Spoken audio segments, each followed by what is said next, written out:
Welcome to Beyond Bite Wings, the business side of dentistry, brought to you by Edwards and Associates PC. Join us as we discuss how to build your dental practice, optimize your income, and plan for your future. This podcast is distributed with the understanding that Edwards and Associates PC is not rendering legal, accounting, or professional advice. Listeners should consult with their business advisors before acting on any of the information that is shared. At Edwards and Associates PC, our business is the business of dentistry. For help or more information, visit our website at eanassociates.com.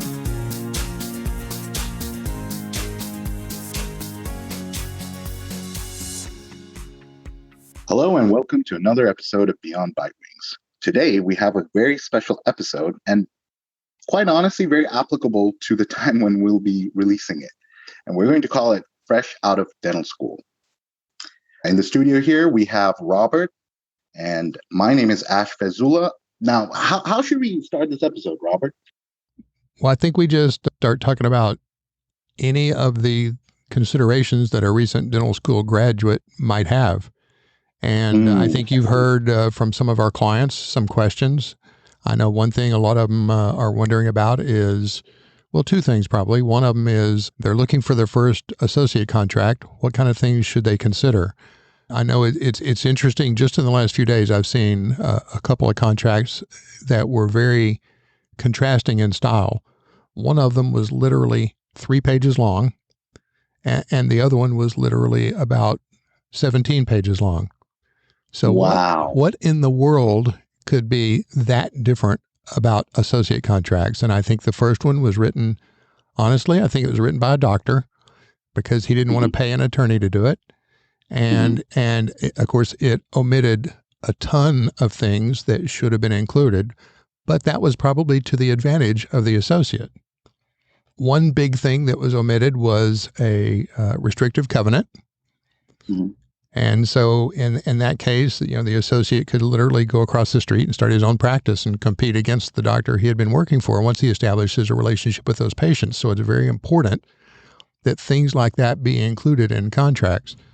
The other contract was written originally by an attorney, and then we have taken it and adapted it over the years for a lot of our individual associate clients.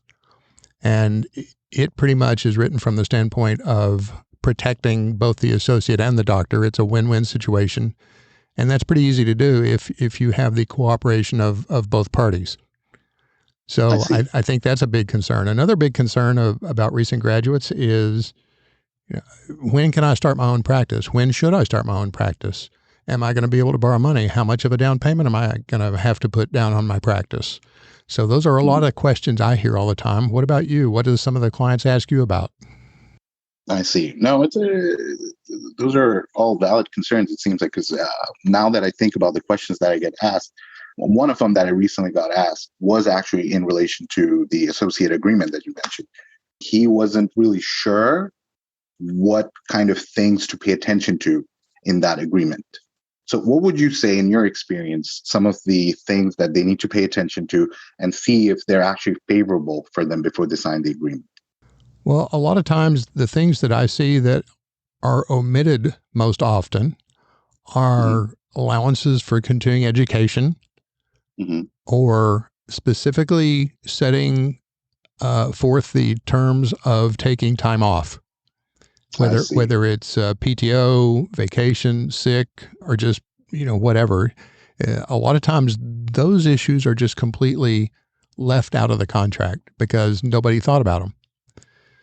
One big issue these days is, can I be paid as an independent contractor or do I have to be an employee? And that's a big issue. If you ask the IRS or the Department of Labor, there are no independent contractors. You have to be considered an employee. And, I would tend to agree with that if the doctor is only going to work in one practice or one location. But if you're working in multiple locations for multiple owners, I believe you can still justify being treated as an independent contractor. And there's more advantages for working as an independent contractor than there are as working as an employee. Now, from a compensation standpoint, would you say the terms would be the same whether this person is going in as a W-2 employee versus an independent contractor? No, they're generally different because if you go in as an independent contractor, obviously you're responsible for paying your own taxes, and that includes the payroll taxes. If you are a W-2 employee, then your employer is paying half of your Social Security and Medicare tax, in other words, payroll taxes. So there should be a disparity between the pay rates. Now, that's another thing. Doctors and associates typically don't understand taxes and they don't understand numbers as well as, a financial person. So a lot of times they'll offer them the same percentage, and it may be of production or collections, and it may be as a W-2 or an independent contractor. So those things should really be different. They should be taken into account. But if they don't get a financial person like us involved, then generally they don't think of that. And I think it also has a lot to do with their schooling. I don't think there are dental schools that actually teach business to a lot of these recent graduates, or how to read numbers or what to pay attention to, from a financial standpoint. Well, and that's been my experience as well. I know when I used to speak at one of the dental schools here in Texas to the fourth-year students, I think they had one class, one semester of their 4 years that was considered business. And what they taught them to do there was write a business plan. And I think, honestly, that's totally useless because when they graduate, I've actually had lenders, banks that would tell me specifically, do not provide us a business plan. We know your business. We know you're a dentist. We loan specifically to dentists. We don't want to see a business plan. We know what you're capable of, and we'll make the loan based on the borrower, not based on a projected, business plan, because projections are only as good as the paper they're written on. That's true. Now, these recent graduates, when they get out of school, for a lot of them, it's very daunting because they're transitioning basically from being a student into essentially the real world. And some of these students may not have worked while they were in school. What would be some of the outlets that they can reach out to look for opportunities, especially if they're looking for an associateship? Well, a lot of the big, I don't know if I'd call them DSOs, but the big corporate dentistry, like the Monarchs or Bright Smiles or some of the big ones like that, are always looking for associates. They'll take them full-time, they'll take them part-time, and they're generally pretty generous with their pay. And sometimes they don't even require a restrictive covenant. So they're pretty flexible, and they're almost always needing doctors to work for them. And the advantage of working for a place like that is that it'll help you get your skills up. Because when you're in dental school, you kind of work at your own speed. It can be as slow as you want it to be because the focus is on accuracy. It's not necessarily on speed at all. And so later on, when you get out of school, then you learn to do things accurate, but faster. You pick up your speed so you can see more patients, generate more revenue. And most associate doctors are paid on a percentage basis, so they want to generate as much dentistry as possible. Now, what do you think about the networking perspective? Let's say by attending a meeting in one of their, let's say, local or state dental societies. I think does that help? Well, I think there are some networking opportunities at the dental school. I think there are some student organizations that have speakers come in, and some of those speakers would probably be looking for associate doctors to hire upon graduation. I think once you've graduated, certainly most private practitioners are members of study clubs. You could attend some of the study clubs as a guest of one of the members and get some exposure there. Yes, you can go through the local dental societies, the state, the city dental societies, and network with people there. And of course, then there's the annual Dallas Southwest Dental Conference, where you could go there and meet lots of vendors. Some of those vendors are going to be corporate dentistry that are looking for associate doctors. So there's a lot of opportunities to network. And if you wanted to work on a per diem basis, there are temp agencies that'll hire doctors to work, in places that they're needed, whether there's a doctor that's ill or whether there's a doctor that's on vacation, and they'll place you in there to cover for that person. So there's a lot of opportunities if you just get out there and be active. The main thing is don't sit at home and just wait on a phone call. Get out there and be active and actively look for a job. Right. And that's actually true in any profession, honestly. Sure.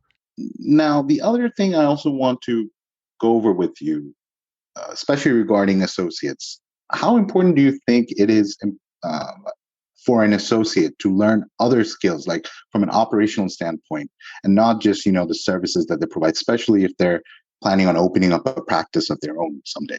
Well, we always tell the associate doctors, always, every time I tell them, keep your eyes and ears open. When you're working as an associate, watch the front desk, watch the chair side, watch the people that run the business, watch the office manager.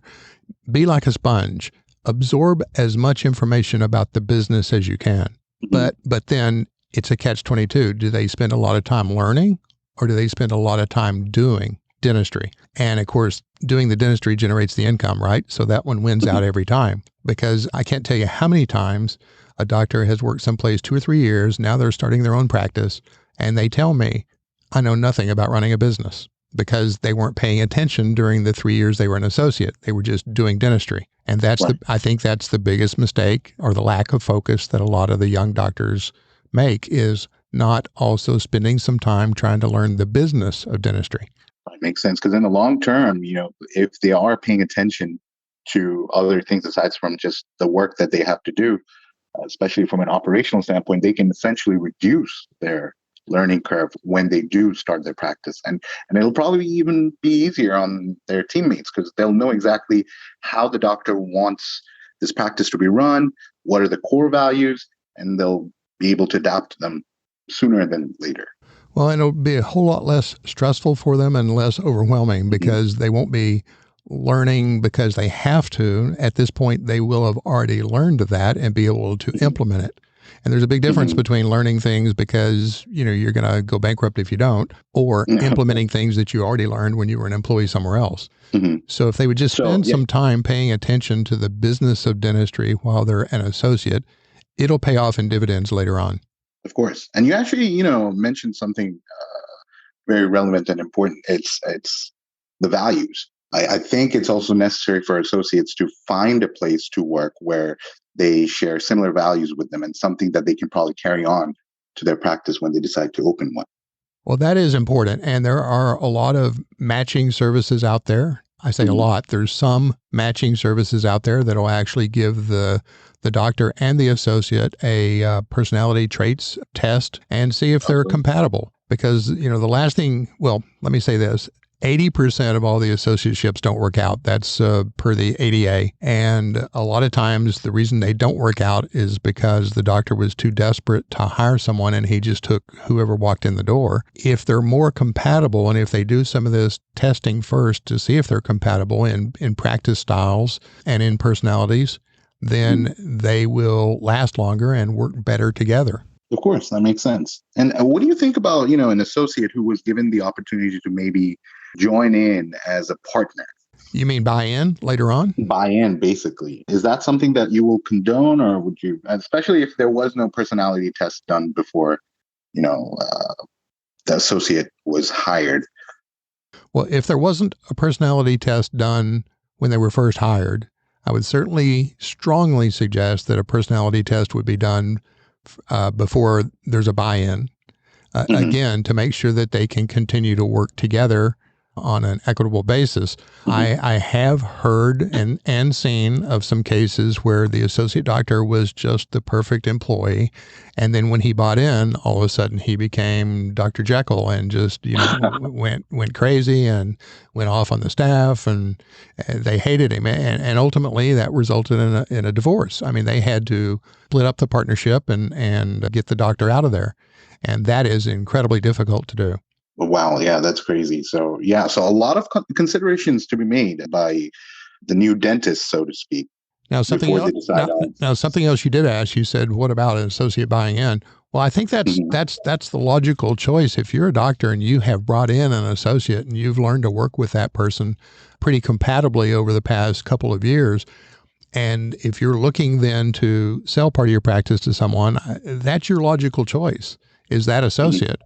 But I got to tell you, over half the time, I don't see that person actually buying in for one reason or another. I can't tell you what the reasons are. It seems like it's always a different reason, but I've seen some say, oh, I would never want to own part of this practice. Well, that means he doesn't like the way the seller doctor, the owner doctor, is practicing dentistry. So my question is, what are you doing there? Why have you worked there for 2 years? And, the response is, it's a paycheck. And, that's terrible. But that's the way a lot of people feel about their relationship with their owner doctor. So I think if you do the personality testing early on, it's better for the For both parties. work relationship. Yeah, for the whole office, not just both parties, but the whole office, everybody else as well. I see. So that's good.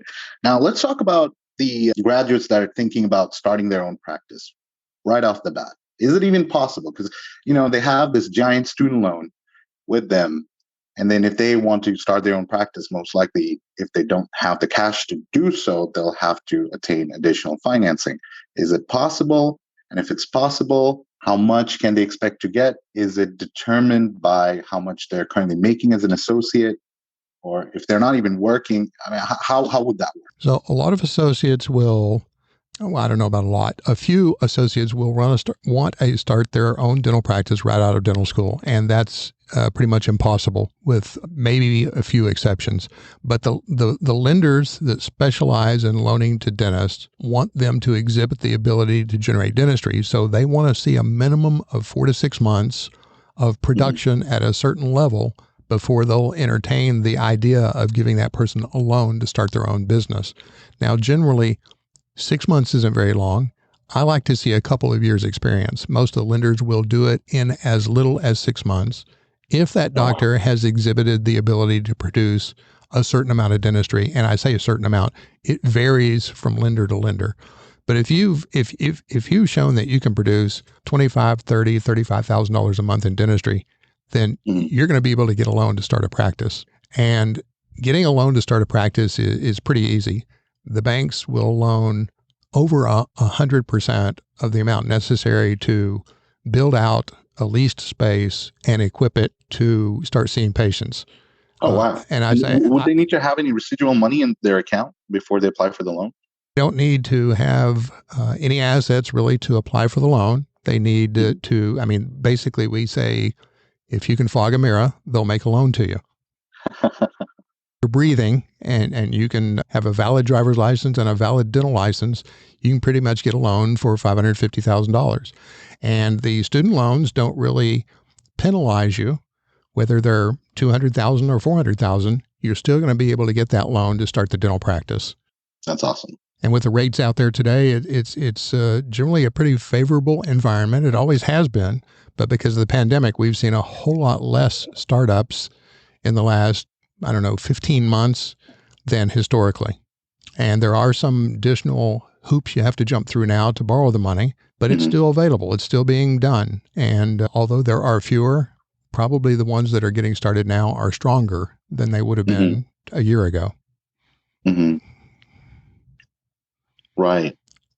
Now, one other question that I also get from recent graduates, well, not so recent, they've probably been in the market for 6 months or a year, and they're finally considering, okay, maybe it's time for me to do my own thing, where I can set my own salary, pick my own hours, and run the practice according to my core values. They oftentimes try to pick a location for their startup where it's within a close proximity to their home. And oftentimes it seems like they choose to live in a city that's already very saturated with a lot of dentists. And what I see is that they like to live wherever they went to dental school.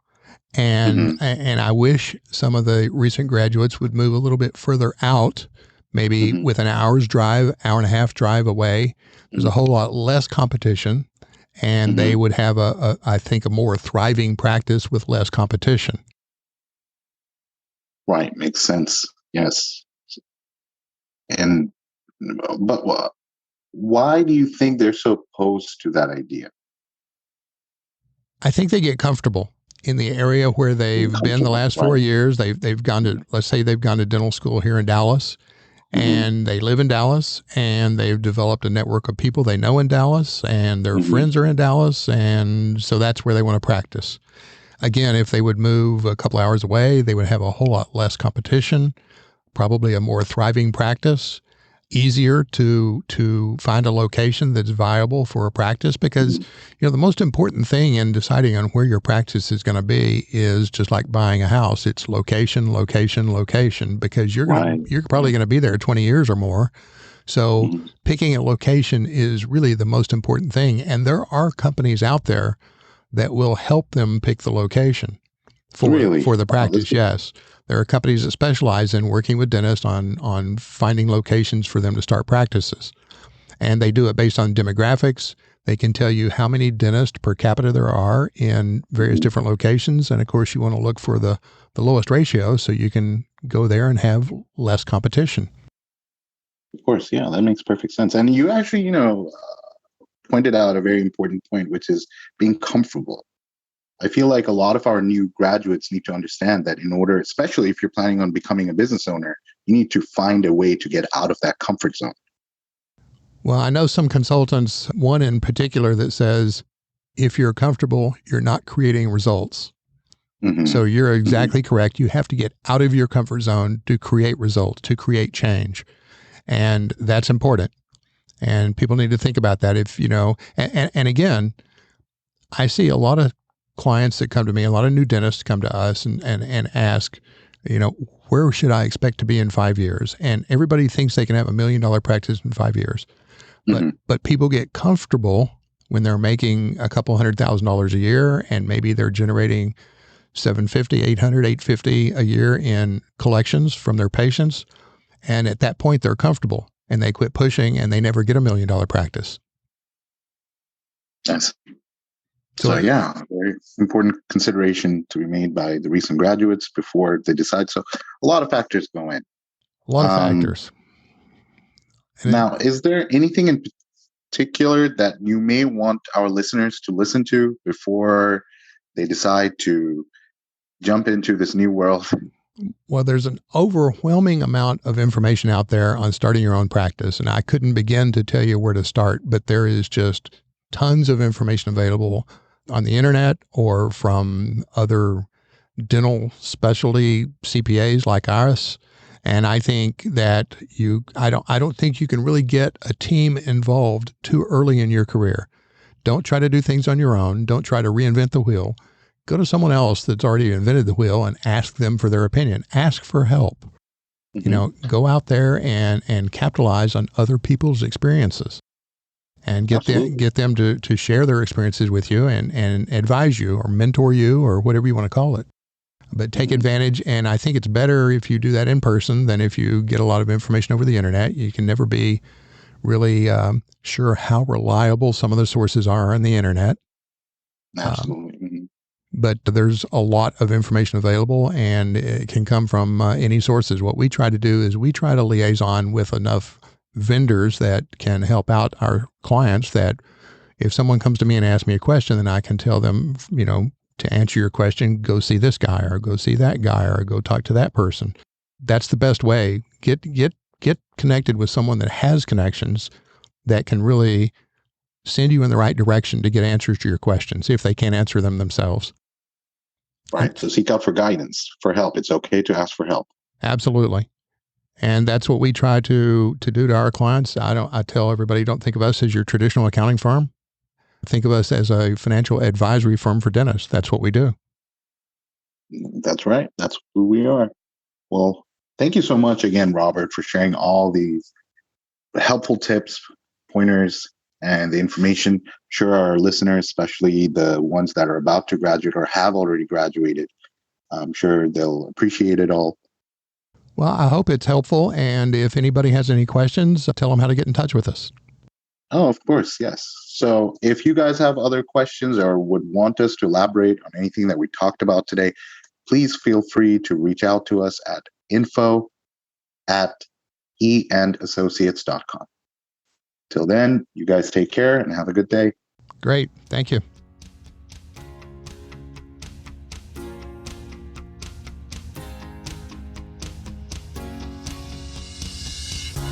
Thanks for listening today. Be sure to subscribe to Beyond Bite Wings on your favorite podcast platform.